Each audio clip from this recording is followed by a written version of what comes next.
Good morning, students. Today we are starting with your new chapter. इससे पहले हमने history का चैप्टर पढ़ा था जिसका नाम था इंडिया एंड द वर्ल्ड. अब हम आपका फोर्थ चैप्टर पढ़ेंगे. ये सिविक्स का चैप्टर है, आवर कॉन्स्टिट्यूशन. इसमें हम डिस्कस करने वाले हैं मीनिंग ऑफ कॉन्स्टिट्यूशन, मतलब कॉन्स्टिट्यूशन का मतलब क्या होता है, फ्रेमिंग ऑफ द कॉन्स्टिट्यूशन कि हमारे जो कॉन्स्टिट्यूशन है उसको बनाया कैसे गया है, the main point of preamble to our constitution. हमारे कॉन्स्टिट्यूशन में एक प्रीएम्बल होता है तो उसके मेन पॉइंट्स क्या क्या है, उसमें मेन चीज़ें क्या क्या बोली गई है प्रीएम्बल में, वो हम डिस्कस करेंगे.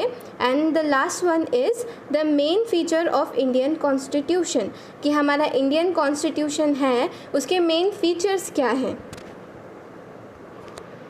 तो कॉन्स्टिट्यूशन क्या होता है ये डिस्कस करने से पहले हम एक एग्ज़ाम्पल डिस्कस करते हैं. जैसे कि हम गेम्स खेलते हैं, अलग अलग प्रकार के गेम्स खेलते हैं, तो इमेजिन करिए कि अगर हर गेम्स में कोई ना कोई रूल्स होते हैं. तो इमेजिन करिए कि आप कोई गेम खेल रहे हैं और उसमें कोई रूल्स ही नहीं है, तो क्या होगा, उसका आउटकम क्या होगा कि सपोज़ करिए आप क्रिकेट खेल रहे हैं. तो क्रिकेट में एक बेसिक रूल होता है कि बैटिंग करते वक्त स्टंप पे बैट नहीं लगना चाहिए, नहीं तो आप आउट हो जाएंगे. लेकिन ये रूल है, अगर कोई ये रूल फॉलो ही नहीं करेगा कि बोला नहीं मैं नहीं आउट हुआ, स्टंप पे लगी तो क्या हो गया, को मैं नहीं आउट हुआ, मतलब वो रूल का पालन कर ही नहीं रहे हैं, तो क्या होगा, क्योर्स हो जाएगा. कोई कैसे भी बैटिंग करेगा, कोई आउट ही नहीं होगा, है ना. तो सारे जो गेम्स होते हैं सब में रूल्स होते हैं, उस रूल्स के अंदर रहकर हमें वो गेम्स खेलने पड़ते हैं. वैसे ही हमारी जो सोसाइटी होती है, हमारे जो समाज होता है, उसमें भी कुछ रूल्स की आवश्यकता होती है, क्योंकि हमारी जो सोसाइटी है, हमारे जो समाज है, उसमें अलग अलग प्रकार के लोग रहते हैं, अलग अलग रिलीजन फॉलो करने वाले लोग रहते हैं, अलग अलग ट्रेडिशनल अलग अलग कस्टम्स फॉलो करने वाले लोग रहते हैं. तो इसकी वजह से एक सोसाइटी अच्छे से रन कर सके, सब साथ में मिलकर रह सके, कोई एक दूसरे से लड़े ना, उसके लिए हमारी सोसाइटी में, हमारे समाज में रूल्स की बहुत ज़्यादा आवश्यकता है. तो कॉन्स्टिट्यूशन क्या होता है, कॉन्स्टिट्यूशन एक आसान भाषा में रूल्स वाली बुक्स होती है जिसमें सारे रूल्स लिखे होते हैं, सारे रेगुलेशंस लिखे होते हैं, और उस बुक को कॉन्स्टिट्यूशन कहा जाता है, हमारी कंट्री का कॉन्स्टिट्यूशन कहा जाता है. Today we will study about the constitution. All the Indian countries independent countries made their own constitution for proper administration. सारी जो कंट्रीज़ होती हैं वो अपना अपना कॉन्स्टिट्यूशन बनाती है, अपनी अपनी रूल बुक बनाती हैं फॉर प्रॉपर एडमिनिस्ट्रेशन, ताकि वो अच्छे से एडमिनिस्ट्रेशन कर सके. एडमिनिस्ट्रेशन का मतलब होता है ठीक से प्रशासन कर सके, ठीक से शासन कर सके. What is a constitution? Now the question is, constitution क्या है? A constitution is a body of laws which lays down the basic structure of the government and it functions according to which a country is governed. Constitution क्या होता है, एक body of laws होता है. laws मतलब कानून, ठीक है. बॉडी ऑफ लॉज, उसमें सारे कानून लिखे होते हैं. Which lays down the basic structure of the government, उसमें गवर्नमेंट के बारे में लिखा होता है कि गवर्नमेंट का स्ट्रक्चर क्या होगा. स्ट्रक्चर मतलब कितने लेवल्स में गवर्नमेंट होगी. Functions according to which a country is governed, कि क्या क्या फंक्शंस है, क्या क्या काम करने पड़ेंगे एक कंट्री को चलाने के लिए, वो सब कुछ कॉन्स्टिट्यूशन में लिखा होता है. अ democratic values have been incorporated in our constitution in accordance to the principle of national movement. These values establish judicial system and society. अब यहाँ एक आया है word national movement. National movement national movement क्या था? नेशनल मूवमेंट जब हम आज़ादी के लिए लड़ रहे थे, मतलब कम से कम 200 साल तक हमारे जो लीडर्स थे, हमारे जो फ्रीडम फाइटर्स थे, उन्होंने कम से कम 200 सालों तक स्ट्रगल किया था इंडिया को आज़ाद कराने के लिए। तो हमारे कॉन्स्टिट्यूशन में जो भी वैल्यूज़ लिखी गई हैं, जो भी बातें लिखी गई हैं, वो उस वक्त नेशनल मोमेंट में लोगों ने जो सोचा था, जो फेस किया था, उसके आधार पर हमारा कॉन्स्टिट्यूशन बना है। This value establish judicial system and society. इन्हीं वैल्यूज़ के आधार पर जुडिशल सिस्टम जो हमारी कंट्री में है, न्याय व्यवस्था जो हमारी कंट्री में है, एंड सोसाइटी हमारा जो समाज है, वो इसी वैल्यूज़ पर निर्धारित है। इसमें हम थोड़ा सा हिस्ट्री डिस्कस करते हैं। क्या हुआ था? नेशनल मूवमेंट पूरा 200 सालों तक हमारी लड़ाई चली थी अंग्रेज़ों के विरुद्ध। तो उस वक्त जो लीडर्स थे, उस वक्त उन्होंने क्या इमेजिन किया था कि फ्री इंडिया किस तरीके का होना चाहिए, कि एक आज़ाद जब हमारी कंट्री, एक भारत जब आज़ाद होगा तो वो किस तरीके का होना चाहिए, उन्होंने ये इमेजिन करा। तो जो लीडर्स थे, जिन्होंने अलग अलग मूवमेंट्स चलाए थे हमारी आज़ादी के लिए, उन्होंने बहुत सारा डिसाइड किया था कि जब इंडिया आज़ाद हो जाएगा, मतलब हम उस वक्त तो किस गोल के लिए लड़ रहे थे, उनका प्राइम गोल क्या था कि हमें इंडिया को अंग्रेज़ों से आज़ाद कराना है, हमारी इंडिया को एक डेमोक्रेटिक कंट्री बनाना है। तो इसके लिए उन्होंने पहले से डिसाइड कर रखा था कि जैसे हमारी एग्ज़ाम के लिए हम पढ़ते हैं, हमारा गोल होता है, फिर हम डिसाइड करते हैं कि अरे एग्ज़ाम ख़त्म हो जाएगी तो हम ये करेंगे। तो वैसे ही उन्होंने क्या गोल सेट किया था कि जब इंडिया आज़ाद हो जाएगा तो उनके दिमाग में भी बहुत सारे आइडियाज़ थे कि जब इंडिया आज़ाद हो जाएगा तो हम ये बहुत सारी चीज़ें कर सकते हैं, इक्वालिटी ला सकते हैं, सेक्युलर स्टेट बना सकते हैं और बहुत कुछ चीज़ें कर सकते हैं। उनके दिमाग में ये सब आइडियाज़ थे। लेकिन इन आइडियाज़ को इम्प्लीमेंट करने के लिए उनके पास बहुत सारे चैलेंजेस थे, ठीक है। वो बहुत सारे प्रॉब्लम से भी गुज़र रहे थे उस वक्त। क्योंकि डाइवर्सिटी बहुत थी। 3 चैलेंजेस वो फेस कर रहे थे, क्योंकि हमारी कंट्री में डाइवर्सिटी बहुत थी। डाइवर्सिटी मतलब बहुत अलग अलग भिन्न भिन्न प्रकार के लोग रहते हैं, बहुत सारे रिलीजन फॉलो करने वाले लोग, बहुत अलग अलग धर्म का पालन करने वाले लोग रहते हैं। तो उनको ऐसा कॉन्स्टिट्यूशन बनाना था, ऐसी रूल बुक बनानी थी जो कि सारे जितनी भी कम्युनिटीज़ हमारी कंट्री में रहती हैं, जितने अलग अलग प्रकार के लोग रहते हैं, वो सबके पक्ष में हो। सेकेंड उनका चैलेंज क्या था? उस वक्त पार्टीशन का समय भी चल रहा था। उस वक्त जो बिटर पार्टीशन हुआ था इंडिया और पाकिस्तान के बीच में, वो पार्टीशन का समय था जब कॉन्स्टिट्यूशन बन रहा था। तब पार्टीशन की दिक्कत अलग आ रही थी, बहुत सारे लोग मर रहे थे। रिलीजन उस वक्त रिलीजन की बहुत दिक्कत हो रही थी, मुस्लिम्स और हिंदूज़ एक दूसरे में लड़ रहे थे। तो ये उनका एक बहुत बड़ा चैलेंज था कि ऐसा कैसी रूल बुक बनाएं कि अगर मुस्लिम्स जो हमारी कंट्री में भी जो लेफ़्ट जो मुस्लिम्स थे वो भी पीसफुली रह सकें। थर्ड चीज़ थी इंटीग्रेशन ऑफ प्रिंसली स्टेट, मतलब जो प्रिंसली स्टेट्स थे, मतलब आपको सबको पता है कि अंग्रेज़ के आने से पहले हमारे यहाँ राजा थे वो रूल करते थे, प्रिंसली स्टेट्स थे। तो अब क्या था, जब अंग्रेज़ चले गए तब बहुत सारे अलग अलग स्टेट्स थे, अलग अलग राजा थे, उनके अलग अलग राज्य में हमारा जो इंडिया था वो बटा हुआ था। तो उनका चैलेंज ये था कि कैसे हम सारे राजाओं को कन्वेंस करें, जो भी राजा बचे हुए थे उन्हें कन्वेंस करें कि वो इंडिया में आए, वो पाकिस्तान की साइड ना चले जाए, वो इंडिया में आए और एक कंट्री को फॉर्म करें। इसमें सबसे क्रेडिट जो होता है इस चीज़ का जाता है सरदार वल्लभ भाई पटेल को। उन्होंने बहुत सारे राजाओं को कन्वेंस किया था कि वो इंडिया में रहे और जो कॉन्स्टिट्यूशन वो बनाने वाले हैं उसको फॉलो करें।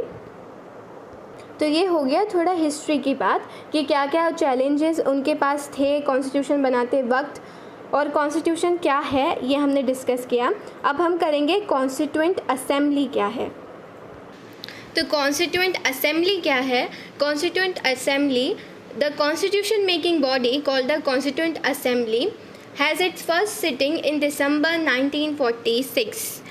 कॉन्स्टिट्यूएंट असेंबली क्या है? जिन लोगों ने कॉन्स्टिट्यूशन बनाया है, जिन लोगों ने पूरी कंट्री के बिहाफ में एक कॉन्स्टिट्यूशन, एक रूल बुक बनाई है, उसे वो लोगों को उस असेंबली को क्या बोलते हैं? कॉन्स्टिट्यूएंट असेंबली, जिसकी फर्स्ट मीटिंग कब हुई थी? 1946 में हुई थी। तो the assembly has many important member such as Dr. Rajendra Prasad, Pandit Jawaharlal Nehru, Acharya Kripalani. तो ये जो कॉन्स्टिट्यूशन बनाने वाली जो कॉन्स्टिट्यूएंट असेंबली थी, इसमें बहुत सारे इम्पोर्टेंट पीपल थे, बहुत सारे इम्पोर्टेंट मेंबर्स थे, जिन्होंने हमारे इंडिया को इंडिपेंडेंस दिलाने के लिए भी बहुत सारी मेहनत करी थी। बहुत सारे लोगों के नाम आपकी बुक में दिए गए हैं, वो सब मेंबर थे कॉन्स्टिट्यूएंट असेंबली के।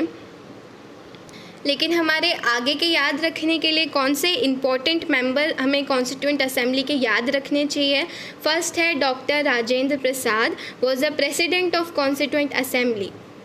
अगर कोई पूछेगा कि प्रेसिडेंट कौन है कॉन्स्टिट्यूएंट असेंबली के, तो कौन है? डॉक्टर राजेंद्र प्रसाद। ये जो क्वेश्चन है वो आपको आपके फ्यूचर के लिए भी याद रखना चाहिए, और आपकी बुक में भी शायद ये क्वेश्चन है कि कौन है प्रेसिडेंट कॉन्स्टिट्यूएंट असेंबली का, तो कौन है? डॉक्टर राजेंद्र प्रसाद। और सेकंड नाम जो हमें याद रखना है, डॉक्टर भीमराव अंबेडकर जी का। ये क्या थे? वो doctor Bhimrao Ambedkar was a chairman of the drafting committee. मतलब जो ड्राफ्टिंग कमिटी जो थी, उनके जो चेयरमैन थे, उनका नाम था doctor Bhimrao Ambedkar. Doctor Bhimrao Ambedkar was a principal architect of the Indian constitution and independent India's first law minister. जब हमारी कंट्री इंडिपेंडेंट हुई थी, तो सबसे पहले जो लॉ मिनिस्टर थे वो डॉक्टर भीमराव अंबेडकर थे। और इन्होंने क्या, हमारे जो प्रिंसिपल आर्किटेक्ट, मतलब पूरे जो इंडियन कॉन्स्टिट्यूशन है, इसको जो पूरा शेप दिया है, वो किसने दिया है? डॉक्टर भीमराव अंबेडकर जी ने दिया है।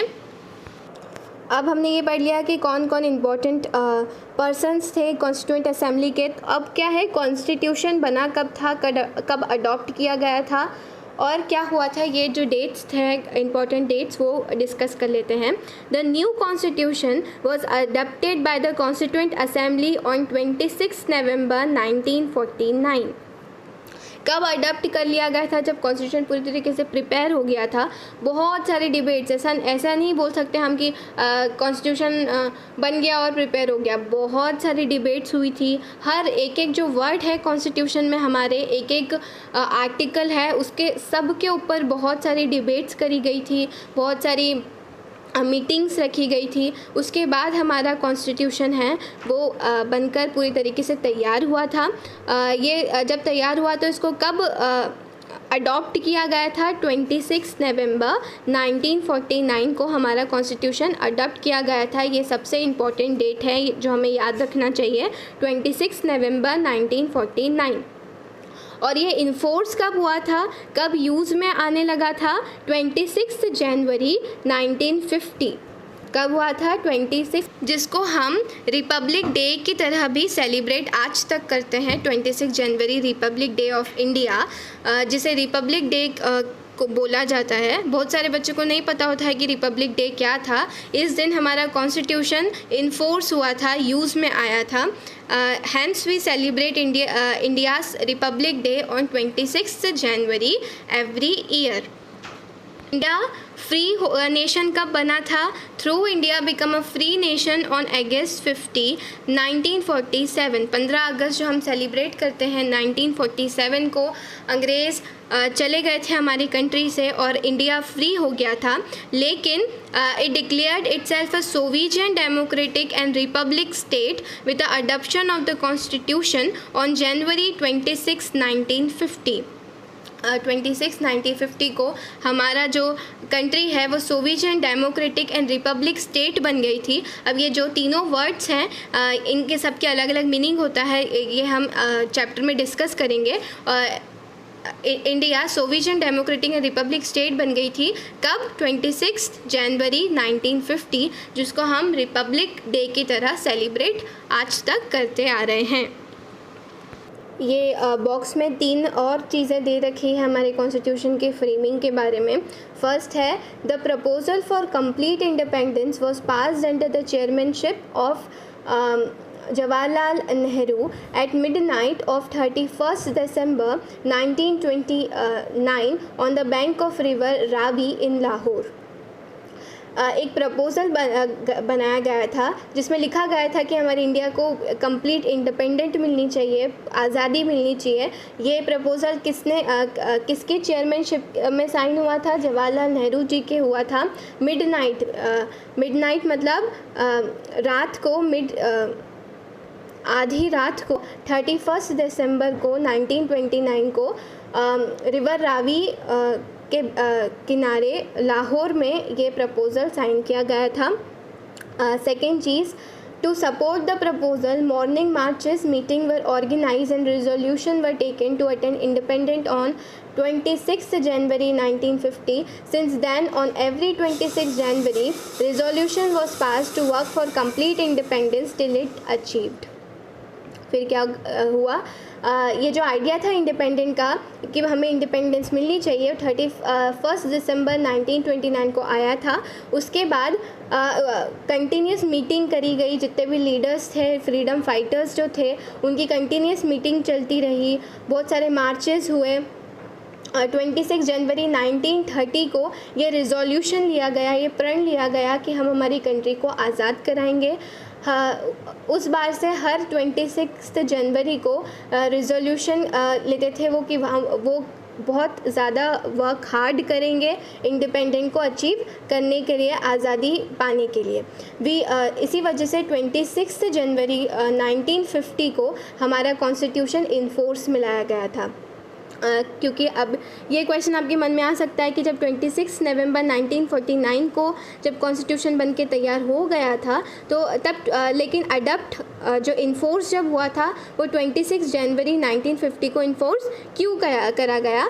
ये इसलिए करा गया क्योंकि 26 जनवरी 1930 को क्या हुआ था कि जो प्रपोज़ल था कि हमें हमारी कंट्री को आज़ाद कराना है, हमारे भारत को हमें आज़ादी दिलानी है, वो डिस्कस और वो रिजोल्यूशन उन्होंने प्रण लिया था। ये इस वजह से जो हमारा कॉन्स्टिट्यूशन है वो कब अडॉप्ट किया गया? 26 जनवरी 1950 को अडॉप्ट किया गया। कुछ जो इंटरेस्टिंग फैक्ट्स हैं हमारे कॉन्स्टिट्यूशन के बारे में जो आपकी बुक में अभी नहीं दिए गए हैं लेकिन आपको जानना अच्छा रहेगा। फर्स्ट है, the Indian constitution is the world's largest for a sovereign nation as it touches every aspect of the life. हमारा जो कॉन्स्टिट्यूशन है वो वर्ल्ड का सबसे लार्ज कॉन्स्टिट्यूशन, लॉन्गेस्ट, सबसे लंबा कॉन्स्टिट्यूशन हमारी कंट्री का है, क्योंकि ये लाइफ के हर एस्पेक्ट को टच करता है। इसमें हर चीज़ इंक्लूड है। पूरी गवर्नमेंट कैसे वर्क करेगी, क्या क्या इंक्लूड है वो हम सब अभी देखेंगे कॉन्स्टिट्यूशन में क्या क्या चीज़ें हैं। हर टर्म्स, हर आर्टिकल्स, लॉ के बारे में जितने भी कानून हैं हमारी कंट्री में वो सब हमारी कॉन्स्टिट्यूशन में इंक्लूड है। इसीलिए हमारा जो इंडिया का कॉन्स्टिट्यूशन सबसे लंबा कॉन्स्टिट्यूशन है। Now, second is the Indian Constitution is unique in its features. Also, many of its features have been borrowed from various other countries like United States of America, France, Ireland,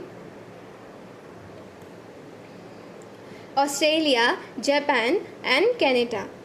Indian constitution है बहुत unique, बहुत सारे अलग अलग features. हमारे जो constitution बनाया था ऐसा नहीं कि आपकी बुक में बहुत कम इन्फॉर्मेशन दे रखी है कि कॉन्स्टिट्यूशन कब बना ये सब, लेकिन ये बहुत बड़ी प्रोसेस से गुजरा हमारा कॉन्स्टिट्यूशन। बहुत सारी स्टेजेस, बहुत सारे डिबेट्स हुए, बहुत सारी मीटिंग्स रखी गई, अलग अलग चीज़ों पे बातचीत करी गई, बहुत सारी कंट्रीज़ के अलग अलग आइडियाज़ लिए गए।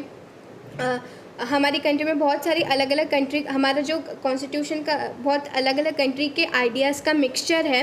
हमने कौन कौन सी कंट्री से आइडियाज़ लिए थे। यूनाइटेड स्टेट्स ऑफ अमेरिका के कॉन्स्टिट्यूशन से आइडिया लिया था, फ्रांस के लिया था, आयरलैंड के लिया था, ऑस्ट्रेलिया से लिया था, जापान से लिया था, कनाडा से लिया था। तो ये जो कंट्रीज़ थी इनमें पहले से ही कॉन्स्टिट्यूशन बना हुआ था। हमारी कंट्री में एज सच कोई कॉन्स्टिट्यूशन नहीं था। तो जो भी आइडियाज़, जो भी फीचर्स, नई नई चीज़ें ली गई, ये अलग अलग कॉन्स्टिट्यूशन में जो भी आइडियाज़ पसंद आए हमारे लीडर्स को, कॉन्स्टिट्यूएंट असेंबली को, वो चीज़ें ली गई, बहुत सारे डिबेट्स करी गई उन सब चीज़ों से, और इस पूरी प्रोसेस से हमारा कॉन्स्टिट्यूशन बना। हमारा जो कॉन्स्टिट्यूशन है इंडिया का ही एक एक्यूरेट कॉन्स्टिट्यूशन है, जो जिसमें बहुत कम बदलाव लाए गए हैं। बिकॉज जितनी भी कंट्रीज़ के कॉन्स्टिट्यूशन है उसमें अभी तक बहुत सारे अमेंडमेंट्स हो चुके हैं। अमेंडमेंट्स का मतलब होता है चेंजेस। तो बहुत सारे अलग अलग चेंजेस हो चुके हैं, लेकिन हमारा जो कॉन्स्टिट्यूशन है उसमें इतने कोई अमेंडमेंट्स नहीं हुए। अभी तक 100 अमेंडमेंट्स समथिंग हुए हैं, जो कि इतने ज़्यादा नहीं है in comparison to other countries. तो ये हमारी कंट्री के लिए एक बहुत बड़ी अचीवमेंट है कि हमारी कंट्रीज़ में इतने अलग अलग डाइवर्सिटी होने की वजह से भी हमारा जो कॉन्स्टिट्यूशन है अभी तक अच्छे से वर्क करता है, अभी तक अच्छे से काम में ला रहा है, हमें इतने कोई अमेंडमेंट्स भी नहीं करने पड़े। तो हमने जो भी डिस्कस किया था अब इस सेशन में एक बार हम उसको समराइज़ कर लेते हैं।